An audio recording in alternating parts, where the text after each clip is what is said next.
어쨌든 특별사법경찰관은 기본적으로는 이제 공무원들, 수사 공무원이 아닌 경찰 검사가 아닌 일반 행정 공무원들에게 이제 당의 직무, 본인들이 취급하는 사무에 대해서 필요한 수사를 할 수 있게 예외적으로 허용을 하고 있는 거죠. 그런데 이게 지금 특정한 경우에는 민간기구, 공무원이 아닌 민간인에게 특별사법경찰 업무를 허용할 거냐. 두 번째는 이게 검사의 통제를 계속 유지할 거냐.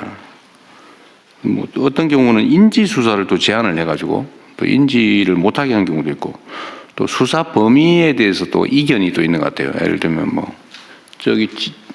저 어디지? 지적재산권 담당하는 지식재산처 거기는 뭐 예를 들면 기술 유출 분야에 대한 수사를 못하게 돼 있나 봐요. 기술 유출 수사를 할 수 있습니다. 근데 뭘 추가로 해달라고 한 거예요?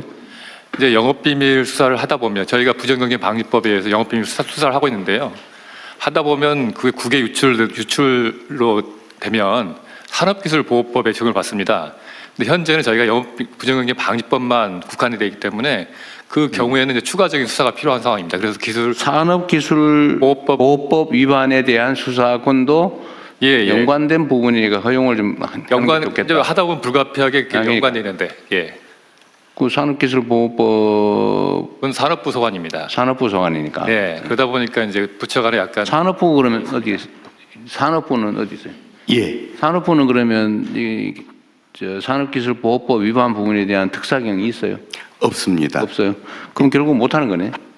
네, 그래서 근데 그거는 어쨌든 지식재산권은 특허 뭐 이런 것만 취급을 하니까 일반 영업비밀 보호는 원래는 대상이 아닐 수도 있습니다. 아닙니다. 그런데 지금은 영업비밀 보호 침해도 지금 조사 대상 권한으로 돼 있다 이거예요? 기본적으로 지식재산처가 특허와 영업비밀 전반을 원래 수사하고 영업비밀까지 포함되고 있습니다. 부정경쟁 방지법 따로 있습니다. 근데 산업기술보호법 위반을 빼는 거는 좀 이상하긴 하네요. 네, 그래서 이제 굳이 본질적으로 그럴 필요 없잖아요, 그죠? 본질적으로 연결되어 있는데 어쨌든 그런 문제를 좀 논의를 하자는 겁니다. 그럼 하나씩 해볼게요. 그러니까 다른 부처들도 특사경이 필요하다고 판단되는 부분이 있으면 얘기를 좀 해보기로 해요, 오늘. 우선은 지금 수사 기소 분리 논란이 있는데 지금 특사경에 대해서 지휘권을 검사에게 이 특사경은 남겨놔야 되는 거 아니냐라고 하는 주장도 있고 이걸 왜 예외로 하냐. 각 특사경에 대한 지휘권은 관련 기관장이나 아니면 관련 부처청에다가 맡기면 되지 않냐.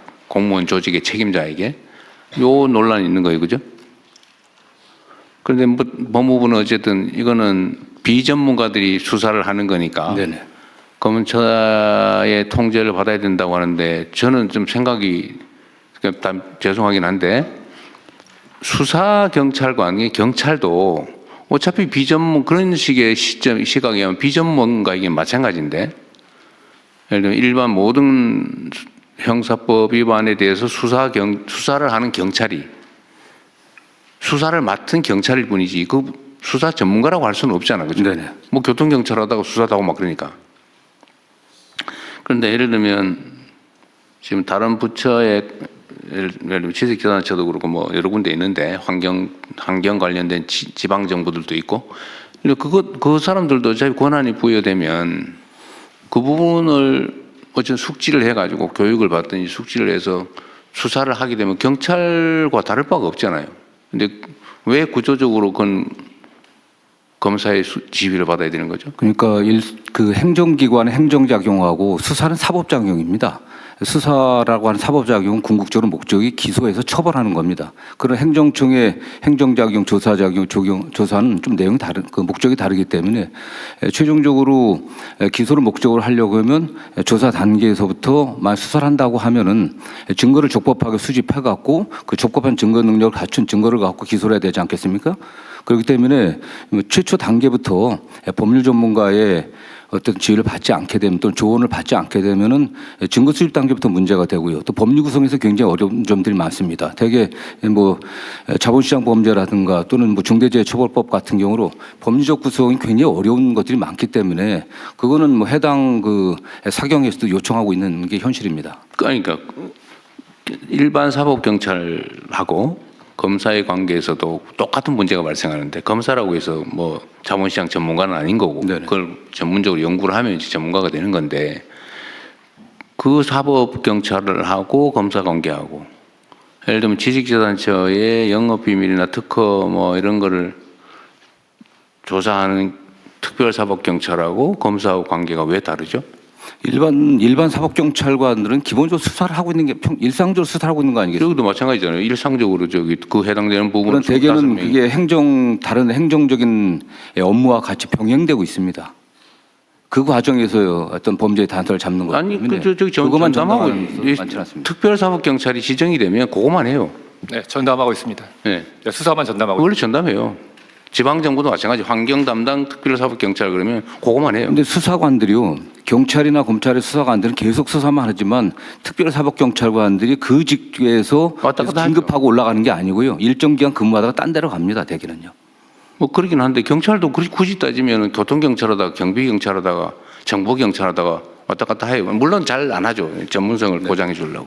근데 그건 논리적인 얘기는 아닌데 현실이 그렇다는 것 근데 뿐이죠. 근속 연한이 짧다는 것은 굉장히 그 수사 능력에 제한을 그 정도 주는 그런 차이가 있다. 네. 어쨌든 이거는 지금 검경 수사권 분리와 관계에 대해서 꽤 복잡한 논쟁거리여서 네. 그냥 이 정도 하고